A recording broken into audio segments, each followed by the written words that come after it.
Healthy, tasty and easy lunch box recipe చూపిస్తాను ఈరోజు మీకు. స్టవ్ పైన ఒక కుక్కర్ పెట్టుకొని కొంచెం ఆయిల్, కొంచెం గీ కూడా వేసుకోండి. గీ వేసుకోవడం వల్ల టేస్ట్ బాగుంటుంది. ఇది వేడైన తర్వాత కొంచెం జీడిపప్పు వేసుకోండి. జీడిపప్పు పూర్తిగా ఆప్షనల్ మాత్రమే, లేకపోయినా పర్వాలేదు. ఇది లైట్ బంగారు రంగు వచ్చేంత వరకు వేగించి తీసుకుందాం. తీసుకొని ఇప్పుడు ఒక చెక్క, 2 లవంగాలు, 2 యాలకులు, ఒక బిర్యానీ ఆకు కొంచెం మాత్రమే, ఎక్కువగా మసాలా ఏం వేసుకోవద్దు.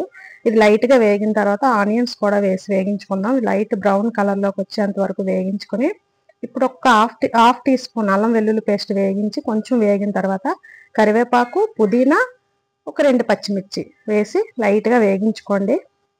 అవి కూడా వేగాక ఒక మీడియం సైజ్ టమాటాను తీసుకొని వేగించుకోండి. కొంచెం సాల్ట్ వేసుకుంటే ముక్క మెత్తబడుతుంది. అలా సాల్ట్ వేసి వేగించుకున్న తర్వాత కొంచెం కారం, ఒక పావు టీ స్పూన్ మాత్రమే కారం వేసాను. నెక్స్ట్ ఒక ఐస్ క్రీమ్ స్పూన్ చూసారు కదా, అందులో ఒక పావు స్పూన్ మాత్రమే గరం మసాలా పౌడర్ వేసాను. నెక్స్ట్ ఒక కప్పు, ఏ కప్పుతో రైస్ తీసుకుంటాం అదే కప్పుతో బీట్రూట్ తురుముని తీసుకున్నాను. ఆ బీట్రూట్ తురుము కూడా బాగా వేగించుకోవాలండి. ఆయిల్ పైకి తేలేంత వరకు కూడా వేగించుకోవాలి. ఆ వేగుతున్నప్పుడే ఒక 2-3 టేబుల్ స్పూన్ల పెరుగు కూడా వేసుకోండి. పెరుగు కూడా వేసి వేగిన తర్వాత బాగా వేగాలండి. ఇది చిన్నపిల్లలు మామూలుగానే బీట్రూట్ అంటే ఇష్టపడి తినరు కదా, అలాంటి వాళ్ళకి ఇలా చేసి పెడితే మంచి కలర్ఫుల్ గా ఉంటుంది, బాగా టేస్టీగా కూడా ఉంటుంది కాబట్టి ఇష్టపడి తింటారు.